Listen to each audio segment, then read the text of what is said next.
10.2 ये बड़ा एक्सरसाइज है, इसलिए इसका देखते हैं पार्ट 1। अब देखिए, इसमें हम लोग को उस वृत्त की जो चर्चा की हम लोग 10.1 में, उससे और आगे कुछ बातें जाननी है। अब इसमें जैसे देखनी है हमको स्पर्श रेखा के बारे में मुख्य रूप से इसमें जानना है। यह टॉपिक मुख्य रूप से स्पर्श रेखा के बारे में चर्चा करेगी। अब देखिए, जैसे कोई वृत्त है,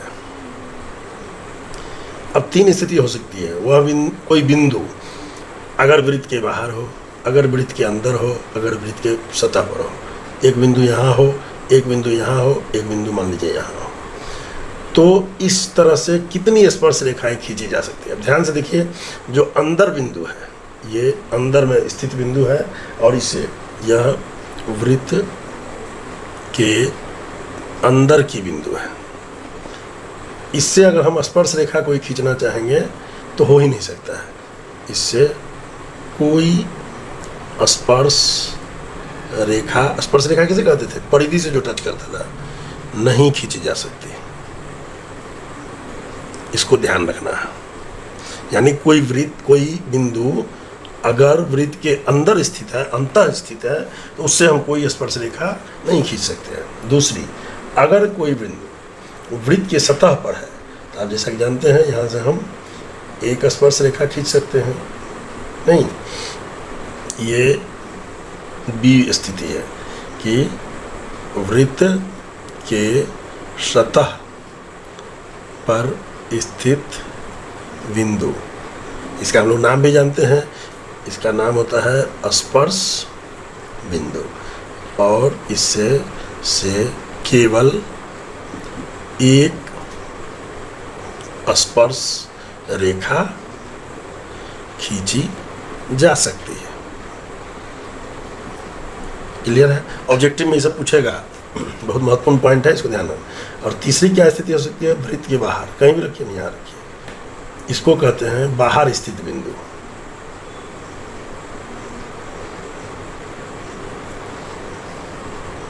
बाहर स्थित बिंदु से, इस पर ध्यान से देखिए कितनी स्पर्श रेखा हो सकती है। तो बाहर स्थित बिंदु से एक स्पर्श रेखा इधर से जा सकती है और एक स्पर्श रेखा इधर से जा सकती है। यानी 2 स्पर्श रेखा स्पष्ट रूप से खींची जा सकती है। तो बाहर स्थित बिंदु से किसी वृत्त पर 2 स्पर्श रेखा खींची जा सकती है। अब ये एक स्पर्श रेखा से रिलेटेड बातें जो थी उसको हमने एक्सरसाइज 10.1 में देखा था। यहाँ हम लोग चर्चा करेंगे, अगर कोई बिंदु मान लीजिए P बाहर स्थित है, इससे जो ये स्पर्श रेखा खींची गई, अगर ये 2 बिंदु है, क्या इन स्पर्श रेखाओं के बीच कोई संबंध है? अगर है तो क्या है? इसी की चर्चा यहाँ करनी है। इसी से रिलेटेड है यहाँ प्रमेय 10.2 और इसको हम लोग को देखना। तो पहले इसका स्टेटमेंट देखिए। प्रमेय 10.2 क्या कहता है? यह कहता है कि बाह्य बिंदु से, यानी अभी हम लोगों ने देखा बाहर स्थित बिंदु, बाह्य बिंदु से कोई भी बिंदु अगर वृत्त के बाहर स्थित है तो उसको बाह्य बिंदु कहेंगे, से वृत्त पर खींची गई स्पर्श रेखाओं की लंबाई, खींची गई स्पर्श रेखाओं की लंबाई समान होती है, बराबर होती है। यानी हमने अभी बताया था कि क्या इसके बीच कोई संबंध है, तो यह दोनों समान होती है। यह बात इसमें क्लियर हुई। हम लोग को यह प्रमेय कभी कभी सिद्ध करने के लिए भी परीक्षा में पूछ देता है, तो थोड़ा सा इसकी भी चर्चा हम लोग देख लेते हैं। इसको सिद्ध कैसे करेंगे? हम क्या करते हैं, एक वृत्त बना लेते हैं। एक वृत्त हुआ, इसको थोड़ा सा प्रैक्टिस करके कोशिश करना है गोल बनाने का। इससे बाहर एक बिंदु रखते हैं, ये बाह्य बिंदु है। इससे हम लोग 2 स्पर्श रेखा खींचते हैं। चलिए, ये स्पर्श रेखा यहाँ पर बिंदु बना। मान लीजिए इस बिंदु से 2 स्पर्श रेखा, ये एक स्पर्श बिंदु हुआ, एक ये स्पर्श बिंदु हुआ। इस पर हमने खींचा। अब ये मान लीजिए बाहरी बिंदु P था, एक हमने यहाँ जो स्पर्श बिंदु था इसको Q मान लिया, इसको R मान लीजिए। यहाँ पर जो एक बिंदु है वृत्त का केंद्र है, ये है O, केंद्र में है। आप प्रमेय से जानते हैं, प्रमेय 10.1 से, कि इस पर केंद्र से स्पर्श बिंदु पर बना हुआ कोण 90 डिग्री होता है। इसमें आपको कोई ये नहीं है। हमको यहाँ पर क्या दिखाना है, ये बराबर ये, यही इस प्रमेय का है। मतलब हमें सिद्ध क्या करना है, सिद्ध करना है PQ बराबर PR। अगर इसी को हम सिद्ध कर देते हैं तो आप प्रमेय संख्या 10.2 को सिद्ध कर दिए। कभी कभी परीक्षा में पूछ देता है, इसलिए इसको भी तरह तैयार कीजिए। तो हम लोग क्या करना है, सर्वप्रथम हम लोग को OQ को मिलाया। देखिए O से Q को मिलाया, फिर इसके बाद OR को मिलाया, OR को मिला दिया। इसके बाद फाइनली एक रेखा यहाँ से हम लोग खींचेंगे और इसको ले चलेंगे P पर। इसका नाम क्या होगा, तथा OP को मिलाया। ये हमारा रचना हो गया, इसको बोलते हैं रचना। प्रमेय सिद्ध करने में इन बातों को लिखना पड़ता है। ये रचना हो गया। अब देखिए हम लोग जानते हैं प्रमेय 10.1 के अनुसार हमको मालूम है, हमें मालूम है, क्या मालूम है कि त्रिज्या जो होती है वो स्पर्श रेखा पर लंब होती है, कि त्रिज्या स्पर्श रेखा पर लंब होती है। अभी हम लोगों ने तुरंत देखा था उसको, इससे जस्ट पहला एक्सरसाइज में हमने देखा। तो ये इसका हम लोग यहाँ सहारा लेंगे। इसका मतलब क्या हो जाएगा कि कोण Q, ये कोण जो है बराबर 90 डिग्री, और कोण R बराबर भी 90 डिग्री। ये दोनों हमारा प्रमेय 10.1 का निकाल देंगे। अब हम इसमें त्रिभुज दो देखिए, POQ और PR। देखिए यहाँ पर दो त्रिभुज बन रहा है ना, PRO PQO। देखिए त्रिभुज PQO और त्रिभुज PRO, ये दोनों त्रिभुज देखिए, इसमें चर्चा करते हैं। मतलब एक ये त्रिभुज है, एक ये त्रिभुज। इसमें आप क्या देख रहे हैं, ये जो है OQ और OR, OQ बराबर OR। क्यों बराबर है, क्योंकि दोनों ही त्रिज्या है, दोनों त्रिज्याएं हैं, और त्रिज्या समान होती है। किसी भी वृत्त की सभी त्रिज्याएं समान होंगी। तो एक एक भुजा बराबर हो गया। OP बराबर OP एक ही है दोनों त्रिभुज में। ये क्या है, उभयनिष्ठ रेखा है, उभयनिष्ठ रेखा। तो उभयनिष्ठ है यानी दोनों बराबर ही है। बराबर क्या, दो रेखा है ही नहीं, एक ही रेखा है।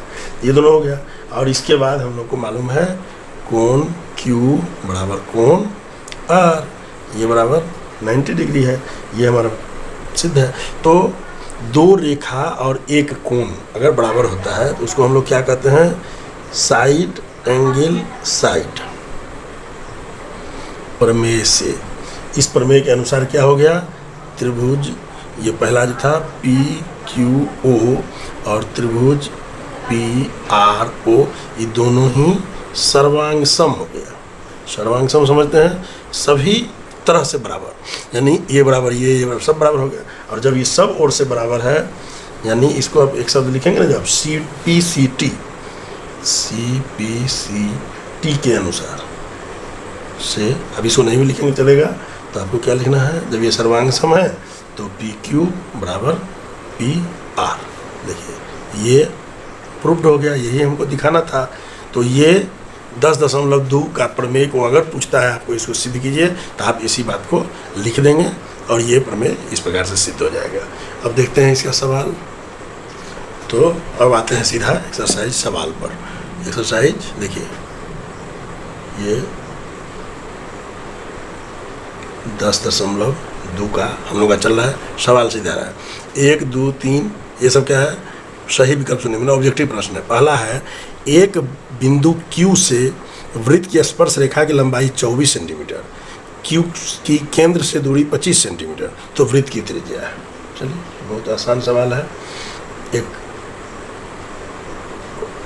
वृत्त बनाइए, इसकी एक स्पर्श रेखा हो गई, ये ओ केंद्र हो गया, ओ से एक रेखा त्रिज्या हो गई, और ये उस बाहरी बिंदु से मिला, ये स्पर्श रेखा। अब तो सीधा है, एक बिंदु Q से वृत्त की स्पर्श रेखा की लंबाई 24 सेंटीमीटर, ये Q था, मान लीजिए इसको P रख लेते हैं, तो इसकी लंबाई कह रहा है 24 सेंटीमीटर, तथा Q की केंद्र से दूरी 25 सेंटीमीटर, ये दूरी कह रहा है 25 सेंटीमीटर।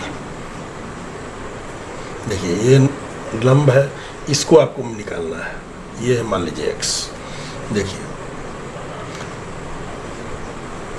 त्रिभुज OPQ में क्या क्या दिया हुआ है, कोण P बराबर 90 डिग्री, अतः यह क्या है, समकोण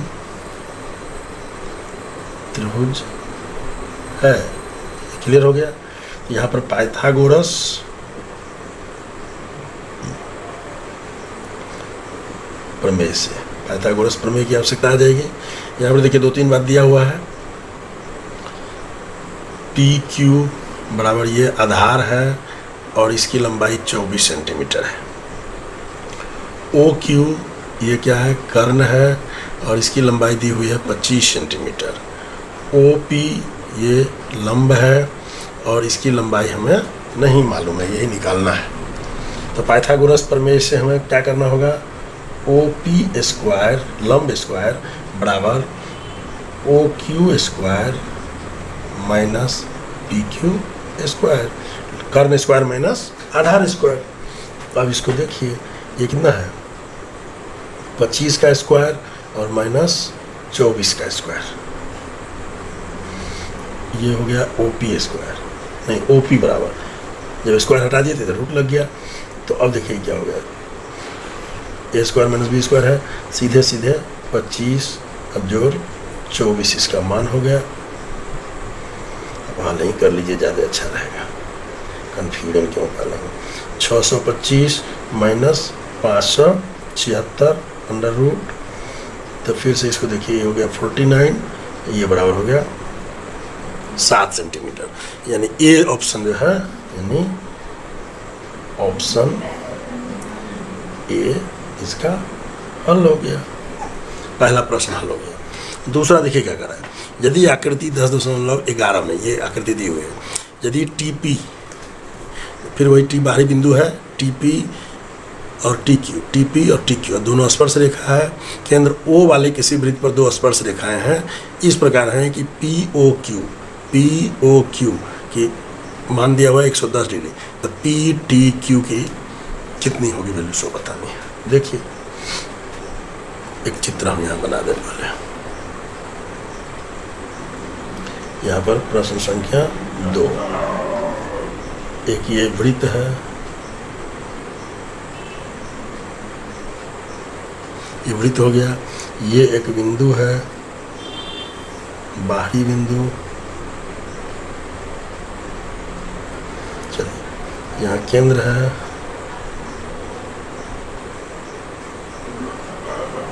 ये 90 डिग्री है, ये भी 90 डिग्री है। अब इस सबका नाम आपके चित्र जो बुक में दिया हुआ है उसी को बनाना है। ये P है, ये Q है, ये T है और ये O है। अब इसमें क्या किया है, इसका मान दे दिया है, ये है 110 डिग्री। आपको निकालना है कोण ये PTQ कितना है, इसी की चर्चा करनी है। सिंपल है, देखिए कोण P बराबर 90 डिग्री, कोण Q ये भी बराबर 90 डिग्री, ये हो गया प्रमेय 10.1 से। क्लियर। उसका देखिए कोण O बराबर 110 डिग्री, ये क्यों हुआ, क्योंकि ये दिया है। अब देखिए चतुर्भुज PTQO में, ये अगर चतुर्भुज है, चतुर्भुज के चारों कोणों का योग क्या होता है, कोण P प्लस कोण O प्लस कोण Q प्लस कोण T बराबर 360 डिग्री होना चाहिए। सबका मान डाल दीजिए। कोण P कितना है 90 प्लस कोण O है 110 प्लस 90 प्लस कोण T बराबर 360 डिग्री। तो इसको देखिए कितना हो जाएगा ये 0 0 देखिए 0 9 9 18 1 19 और इसको 290 प्लस कोण T बराबर 360 डिग्री, इसलिए कोण T बराबर 360 माइनस 290 बराबर इसको घटा दीजिए तो हो जाएगा 70 डिग्री। यही इसका आंसर हो जाएगा। 70 डिग्री के बराबर इसका चारों कोणों का योग होता है और इसलिए कोण ये 70 डिग्री, यानी ऑप्शन 70 डिग्री देख लीजिए कौन है बी। ये इसका हल हो गया। ये हुआ क्वेश्चन नंबर 2। क्वेश्चन नंबर 3 भी देखिए। क्वेश्चन नंबर 3 कह रहा है कि यदि एक बिंदु P से O केंद्र वाले किसी वृत्त पर P और PB स्पर्श रेखा है। चलिए पहले तो एक वृत्त बनाइए। यहाँ पर क्लियर है, ये O केंद्र हो गया, ये बाहरी बिंदु P है, इससे 2 स्पर्श रेखाएं खींचनी है।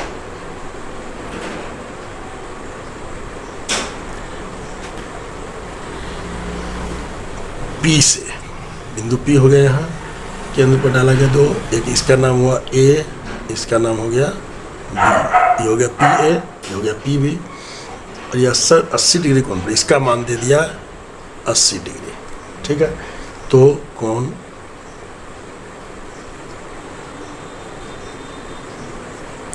इसका मान देखिए, इसको मिला देना है, OP मिला, यहाँ क्या लिखेंगे OP को मिलाया। तो अब यहाँ पर क्या हुआ, सामने बन गया कितना का कोण 80 डिग्री का। तो इसका मतलब ये जो बीच से निकला ना, ये हो गया आधा आधा, यानी 40-40 डिग्री, यानी ये कोण हो गया 40। अब ध्यान से देखिए, यहाँ पर कोई एक त्रिभुज में ले लीजिए। आपसे मांग क्या रहा है, ये बनाने के लिए कह रहा है कोण POA। POA इस कोण की बात कर रहा है वो, ये कितना है बराबर वाट। तो हम लोग क्या करेंगे, PO को मिलाया। अब एक त्रिभुज की चर्चा करते हैं, AOP। त्रिभुज AOP में देखिए कोण A ये बराबर है 90 डिग्री। इसका तो हम लोग जानते हैं प्रमेय 10.1 से, वो बता रहा है कि ये इतना है। कोण OPA ये बराबर है 80 डिग्री अब बटा 2, इसको काट दीजिए तो ये हो गया 40 डिग्री, ये निकल गया। इसके बाद हम लोग को कोण POA ये हमें नहीं मालूम है, और त्रिभुज देखिए कोण A प्लस कोण OPA प्लस कोण POA ये बराबर 180 डिग्री। क्यों? चूँकि त्रिभुज के तीनों कोण का योगफल बराबर 180 डिग्री होता है। अब यहाँ मान दे दीजिए, कोण यहाँ देखिए 90 जोड़ 40 जोड़ कोण POA ये बराबर 180 डिग्री।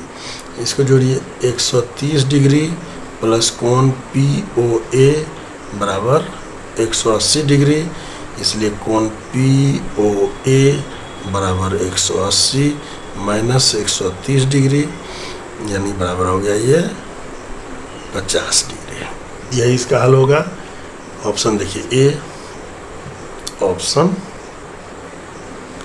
ए इसका हल हो गया। तो ये हुआ क्वेश्चन नंबर 3। अब ये सवाल एक्सरसाइज लंबा हो रहा है, इसलिए हम लोग अब इसको यहीं पर छोड़ते हैं। अब मिलते हैं नेक्स्ट पार्ट 2 में। तब तक के लिए जय हिंद।